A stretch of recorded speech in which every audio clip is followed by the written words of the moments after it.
In the headlines for this hour of VTV News, Vietnamese businesses strive to diversify export markets.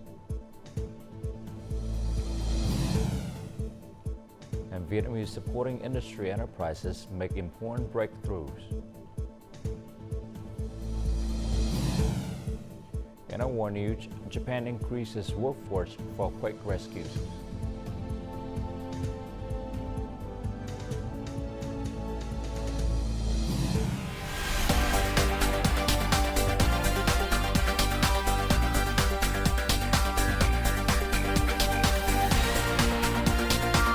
Broadcasting from Hanoi, the capital of Vietnam. VTV News starts right now. Hello, it's 8 a.m. local time in Hanoi, and you're watching VTV News. Prime Minister Phạm Minh Chính chaired a national teleconference that opens on Friday to review the operations of the government and local administrations in 2023 and look at ways to implement their tasks in 2024. During the conference, the Prime Minister requested ministries, departments, localities, and the entire political system to make great efforts and take serious actions to comprehensively complete the set goals. More to follow.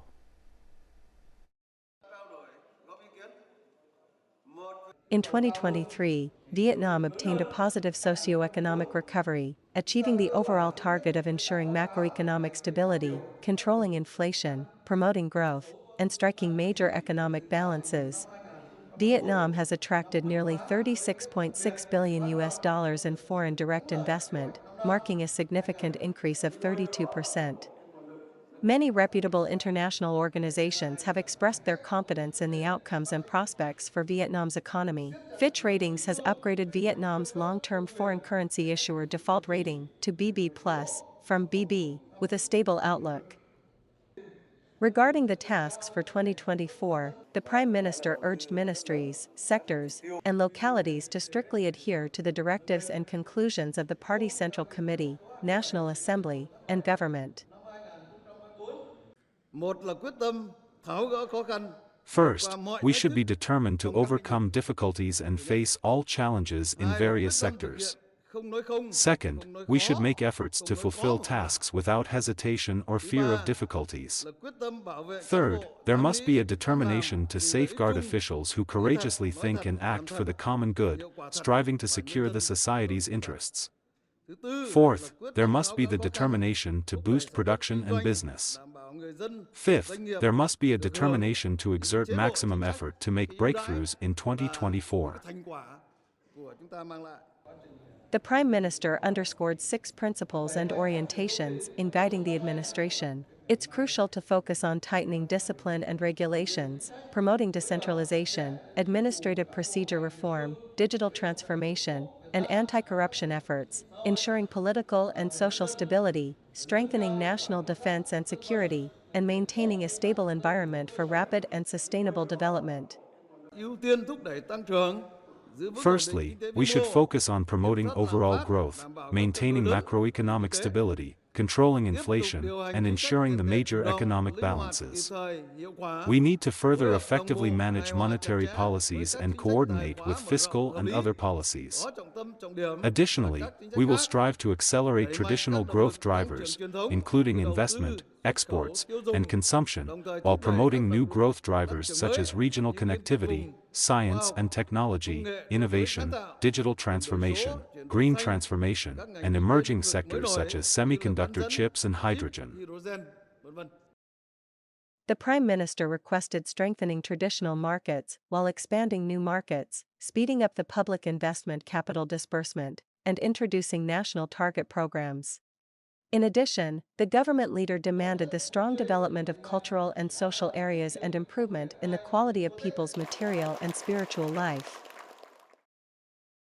In 2023, Vietnam sustained a trade surplus for the 8th consecutive year, reaching an estimated surplus of nearly $30 billion, twice the figure recorded in 2022. This ongoing trade surplus has played a vital role in stabilizing the macroeconomy and bolstering foreign reserves. Amid global economic challenges, this achievement can be attributed partly to proactive trade promotion initiative aimed at diversifying export markets and exploring opportunities for potential partners.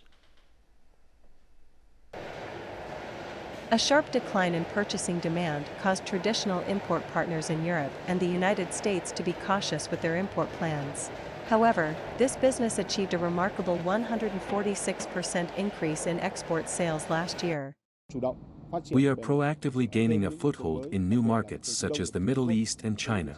Some traditional food export markets have difficulty cultivating crops due to climate change, which opens up huge opportunities for Vietnamese goods. Market diversification strategies, driven by free trade agreements, or FTA, have significantly increased the number of Vietnamese goods entering new markets. The utilization of FTAs for processed and manufactured goods has seen a substantial rise, with electronic components exceeding 30% and textiles, garments, and footwear surpassing 20%. The robust export performance of these products indicates that the supply chain for producing the goods Vietnam aspired to has started to develop. According to Vietnamese trade agencies, despite a decrease in imports of goods in traditional markets, the demand for Vietnamese goods remains competitive. Vietnamese products enjoy a competitive advantage in various U.S. import categories, including fish oil, women's coats, stationery, and sports products. According to the Ministry of Industry and Trade, the export capacity of Vietnamese enterprises has improved. Although challenges persist, businesses still have significant opportunities to enhance their competitiveness in emerging markets by proactively responding to consumer demand and deploying comprehensive, long-term strategies. A ceremony was held in An Giang province on Friday morning to celebrate the official entries of Vietnamese green-skinned mangoes into the Australian and U.S. markets. This milestone is expected to create new financial opportunities for mango growers in the regions. The first batch of mangroves, consisting of 6 tons, will be exported to the Australian market by sea, while 1 ton will be sent to the United States market by air. Chợ Mới district in An Giang province has the largest mango growing area in the regions, with over 4,200 hectares dedicated to the green-skinned variety. Currently, 41 growing area codes have been granted for export. Aside from the U.S. and Australian markets, the province mangoes are also being exported to other major markets, including China, South Korea, and Japan. Farmers aim for high consumptions and high prices for the agricultural products. Meanwhile, consumers always look for high quality and safe agricultural products. That is why establishing a direct link between farmers and consumers is an effective approach to fulfilling the desires of both parties. This is also the directions that Nguyen Xuan is pursuing in order to expand the market for one commune, one product, OCOP agriculture products. Ming's household in Ninh Thuận province is one of the many households cooperating with Thái Thuận company in production. This collaboration has resulted in several changes in Ming's garden. Although all the apples appeared visually appealing when harvested, the company still conducts thorough inspections of the fruits before proceeding with the harvest. The company buys apples at stable prices, so they require the apples to be of good quality, without any rotten apples or use of pesticides. Otherwise, they will not buy them. Initially, the regulations impose significant pressure on farmers involved in the chain, compelling them to make changes. This leads to an increase in the value of agricultural products. Once your company has a good reputation, maintaining that reputation becomes the challenge. We have to consistently produce products while applying advanced technology. Ninh Thuận is home to over 70 OCOP products. For this reason, the province prioritizes expanding the market for OCOP agricultural products.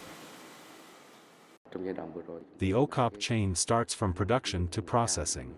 We promote high-tech and organic agricultural production according to VietGAP and Global GAP standards. This is crucial for manufacturing safe OCOP products. Having special agricultural products is advantageous, and Ninh Thuận Province is capitalizing on this strength by organizing chain links. The objective is to enhance the quality of agricultural products and elevate them to the status of OCOP products. Once this is achieved, the market for agricultural product consumption will extend beyond the local level and reach global markets. Ho Chi Minh City stands out as one of the leading regions in the country in attracting foreign direct investments FDI, aligning with the growing demand from FDI enterprises for supportive suppliers. Many local businesses have proactively invested in technological equipment. This initiative positions them as competitors to FDI counterparts within the same industry and as integral contributors to the global supply chain. This precision engineering company has invested $7,500 in adopting metal powder sintering technology to produce supporting industrial products and precision machine parts in the high-tech park, meeting orders placed by FDI enterprises. These are products with large quantities and low prices, meaning that if such a product is used with a traditional metal cutting technology, the price will be many times higher. In addition to producing orders for domestic FDI enterprises, this company also manufactures precision molds for export to U.S. automobile factories.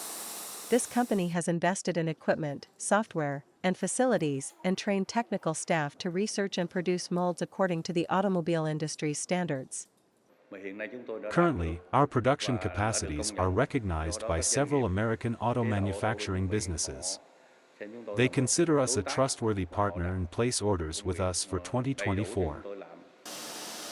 In the face of global economic challenges, supporting industry enterprises have proactively invested in technology to seize opportunities in supply chains and meet the meticulous requirements set by FDI corporations. These businesses provide inputs to foreign investors in Vietnam, export their goods to international markets, and participate in the global supply chains. Supporting industry businesses has made remarkable contributions to improving domestic added value, product competitiveness, and the Vietnamese enterprise's position in the global value chain. The State Bank of Vietnam, SBV, has recently issued Decisions 02 to enhance the organization and management of gold bar production. The Internal Audit Department is responsible for leading the development of regulations on supervising gold bar processing activities and issuing decisions to establish a supervision team for processing gold bars from raw gold owned by the State Bank. These proposed regulations will then be submitted to the SBV governor for approval. The administration branch in Ho Chi Minh City and the Treasury Issuance branch are required to strengthen their supervisions of gold bar processing activities. They must also manage the molds and stamping machines used in gold bar productions in accordance with regulations and rules. The SBV has emphasized its disagreements with the current discrepancies between domestic and international gold prices, which currently stands at 821.09 per tel.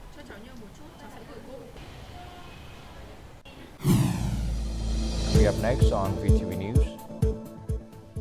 More than 18,000 social housing units to be completed in 2024. And a cornea donation gives sight to the blind.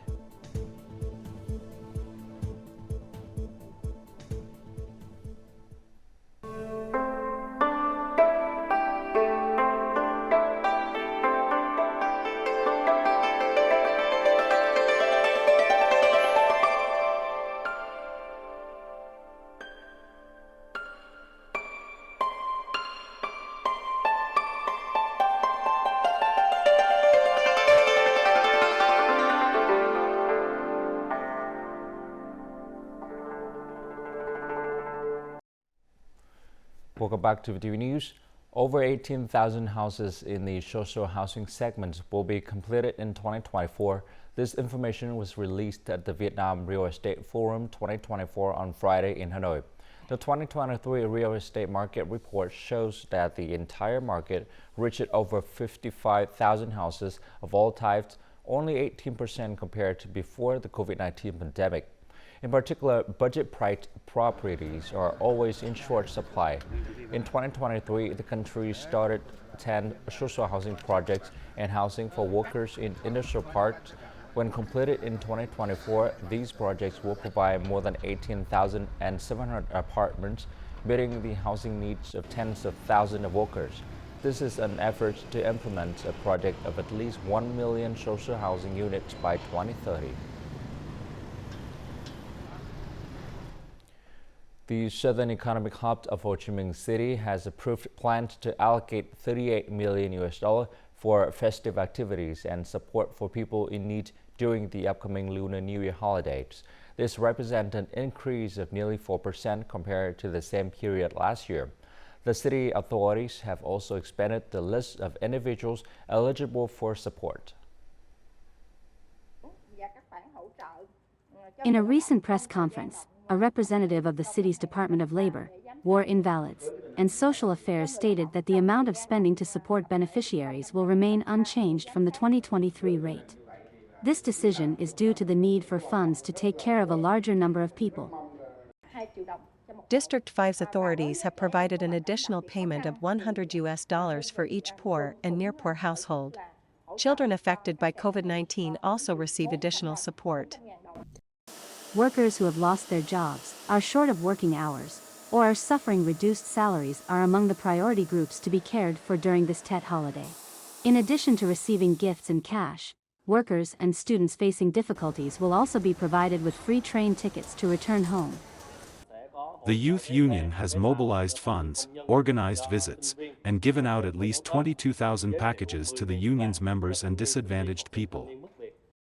In addition to providing material support, Ho Chi Minh City will also organize numerous spiritual activities to help people celebrate Tet. It is predicted that this year, the number of workers staying in the city to celebrate Tet will increase.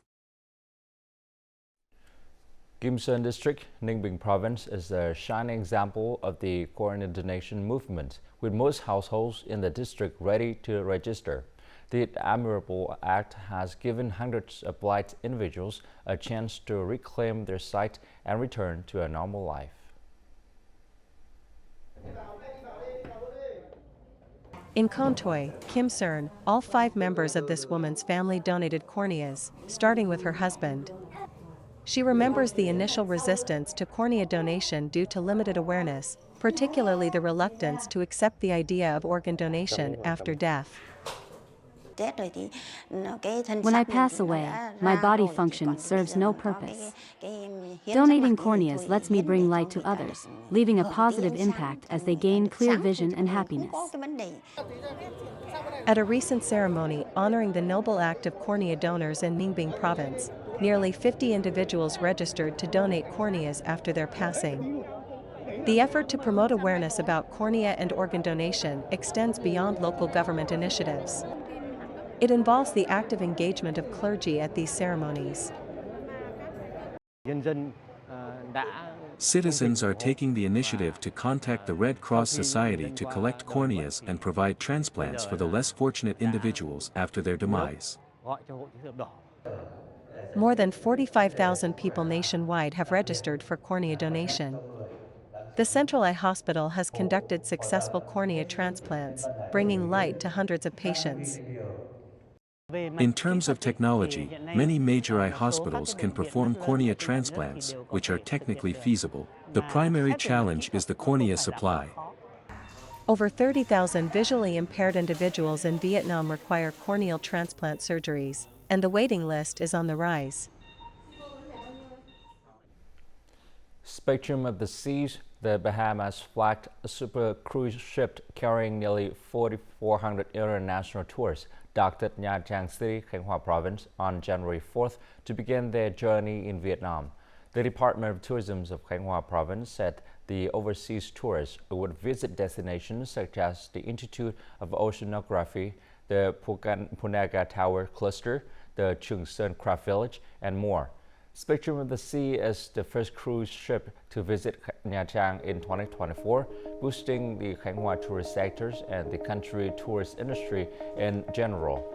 Nha Trang City is expected to welcome more than 40 international cruise ships with around 9 million tons of tourists, including 3 million tons of international visitors and 6 million tons of domestic visitors, bringing a revenue of $1.6 billion this year.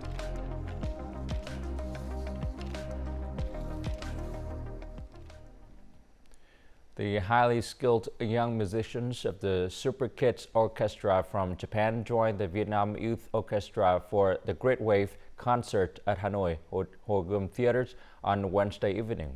The internationally acclaimed conductor Utaka Sado led the concert. More in the following story.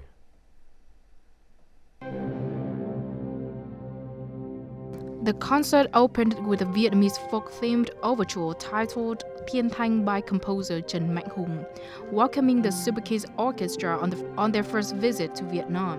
Phan Đỗ Phúc, the conductor of the Vietnam Youth Symphony Orchestra, led the performance.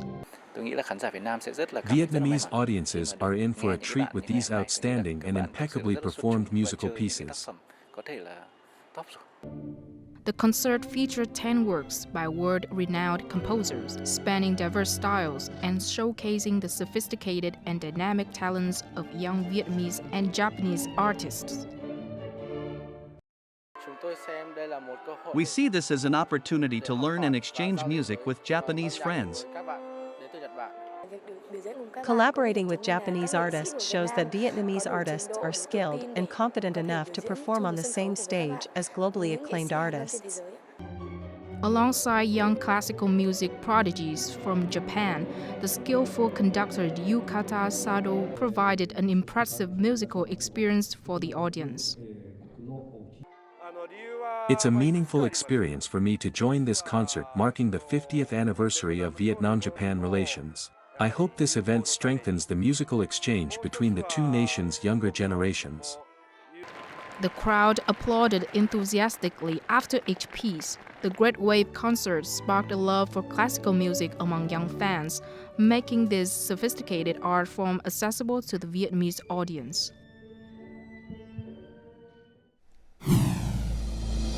Coming up next in our War News, Japan increases workforce for Quake rescues.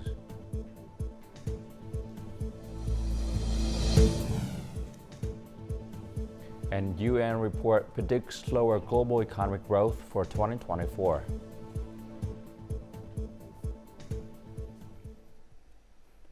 Japan on Friday ramped up its search and rescue operations in Quake-ravaged Ishikawa prefectures, deploying additional police and self-defense forces members as the death toll rose to 94, with at least 242 people still unaccounted for. A critical 72-hour period to find survivors from when the quake struck ended late on Thursday. Japan's self-defense forces doubled the number of troops taking part in rescue and relief to 4,600. Tens of thousands of residents are still without power and water. All hundreds remain isolated from help because of landslides and blocked roads. Rescue forces also fly helicopters to reach and provide essential water and supplies to the affected population. On Thursday, the Vietnamese embassy in Japan sent a working delegation to Ishikawa prefecture to assess the situation and assist Vietnamese citizens facing difficulties there. Currently, there are no reported casualties among Vietnamese citizens in Japan due to the earthquake.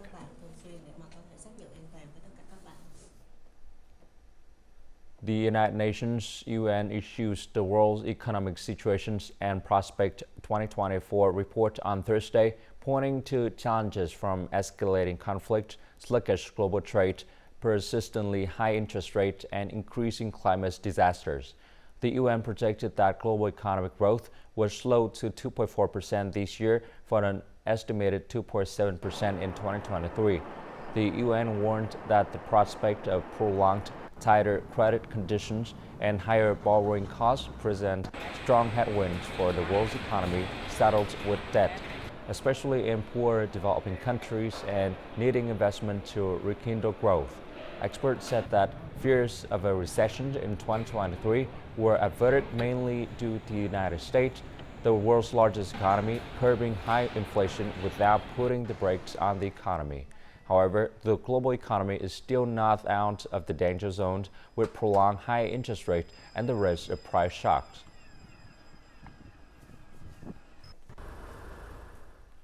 The U.S. Commerce Department said on Thursday it plans to award Microchip Technology $162 million in government grants to step up U.S. productions of semiconductors and microcontroller units key to the consumers and defense industries. The planned award consists of $90 million to expand a fabrications facility in Colorado and $72 million to expand a similar facility in Oregon. Microchip Technology's CEO hailed the award as a direct investment to strengthen national and economic security.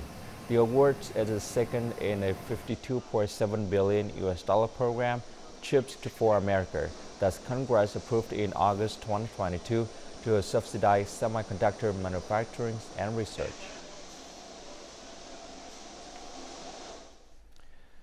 Valeni Boots are a symbol of Russia, serving both as protection against the cold and a cultural staple. The current frigid weather has led to increased demand for Valeni Boots in Russia. More on the following story. Valeni, thick woolen or rather felt boots, traditionally worn by the Russians in freezing weather, are back in demand due to snowy winter.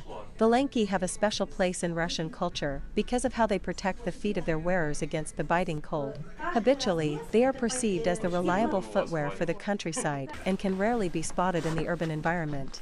The Valeni used to be the winter footwear of choice for the Russian army in the past. In extremely cold or snowy weather, however, people gladly put aside their leather boots and fall back on the time-tested option of being comfortably shod in Valeni, either plain or with a touch of chic. They're warm and comfortable to walk in. The only thing, you need to pick ones for your size.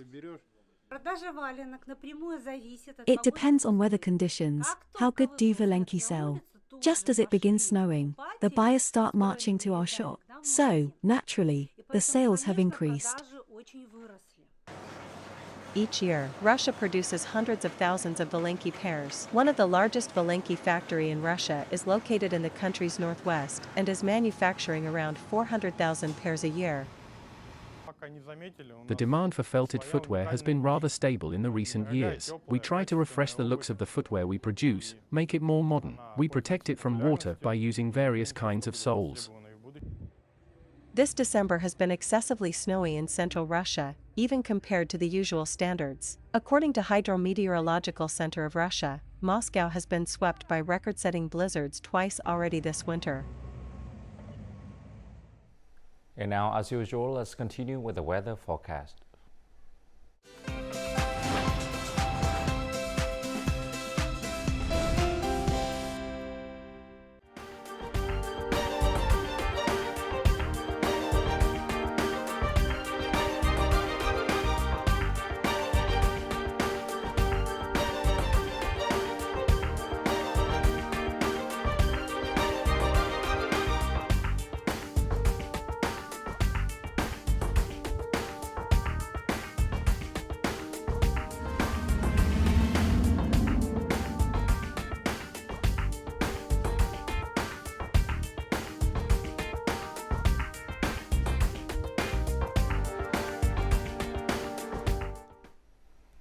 And that's it for this hour on VTV News. To rewatch our program, you can log on to VTVgo.vn or download our mobile application VTVgo. Thanks for watching and goodbye for now.